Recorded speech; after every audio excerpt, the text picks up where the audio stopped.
Britain के उद्योगपतियों की मांग पर प्रथम भारतीय श्रम आयोग की स्थापना 1875 ईस्वी में Governor General Lord Northbrook के कार्यकाल में किया गया था, जिसका उद्देश्य भारतीय कारखानों में श्रमिकों के काम करने की परिस्थितियों का अध्ययन करना था, जिसके तहत 6 कारखाना अधिनियम समय समय पर आए। प्रथम कारखाना अधिनियम 1881 ईस्वी में, दूसरा कारखाना अधिनियम 1891 ईस्वी में, तीसरा कारखाना अधिनियम 1911 ईस्वी में, चौथा कारखाना अधिनियम 1922 ईस्वी में, पांचवा कारखाना अधिनियम 1934 ईस्वी में तथा छठवां कारखाना अधिनियम 1946 ईस्वी में आया।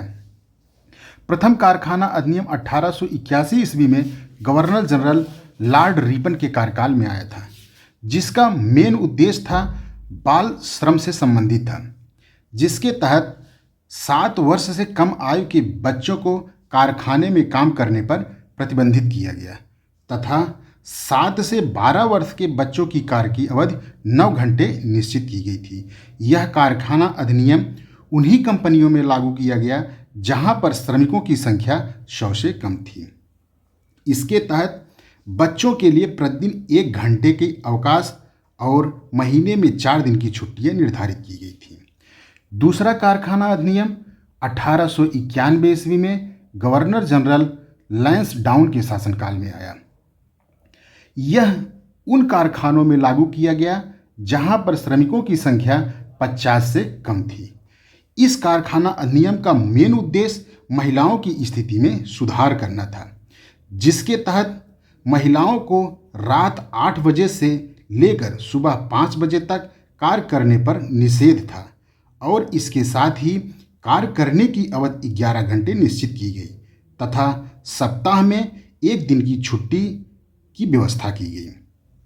और इस अधिनियम में 9 वर्ष से कम आयु के बच्चों के कार्य करने पर पूर्ण प्रतिबंध था। इसके साथ ही 9 से 19 वर्ष के बच्चों के लिए कार्य करने की अवधि 60 घंटे निश्चित की गई। तीसरा कारखाना अधिनियम 1911 ईस्वी में पारित किया गया। इस समय भारत का गवर्नर जनरल लॉर्ड हार्डिंग टीटी थे। इसके तहत पुरुषों के काम करने की अवधि 12 घंटे निर्धारित की गई तथा अल्प आयु के बच्चों को शाम 7 बजे से सुबह 5 बजे तक काम करने पर प्रतिबंधित किया गया। चतुर्थ कारखाना अधिनियम दोस्तों 1922 ईस्वी में आया। इस समय गवर्नर जनरल लॉर्ड रीडिंग थे। यह अधिनियम उन कंपनियों में लागू किया गया जहां पर श्रमिकों की संख्या 20 से अधिक थी। इसके तहत बच्चों के कार्य करने की आयु 12 से 15 साल निश्चित की गई तथा कार्य की अवधि 6 घंटे निर्धारित की गई। चतुर्थ कारखाना अधिनियम दोस्तों 1934 ईस्वी में आया। इस समय गवर्नर जनरल लॉर्ड विलिंगटन था। पहली बार इसके तहत मौसमी कारखाने और सदैव कार्यरत कारखानों में अंतर स्थापित किया गया और वयस्कों के काम करने की अवधि 11 घंटे निश्चित की गई तथा अल्प आयु के कार्य करने की अवधि 5 घंटे प्रतिदिन निर्धारित की गई।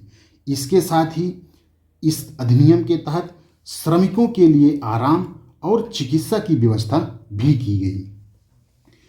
6 कारखाना अधिनियम 1946 ईस्वी में गवर्नर जनरल लॉर्ड वेबन के शासनकाल में आया था, जिसके तहत मुख्य प्रावधान 200 से अधिक श्रमिकों वाले कारखानों में इसे लागू किया गया तथा कार्य करने की अवधि 9 घंटे निश्चित की गई। धन्यवाद। जय हिंद दोस्तों।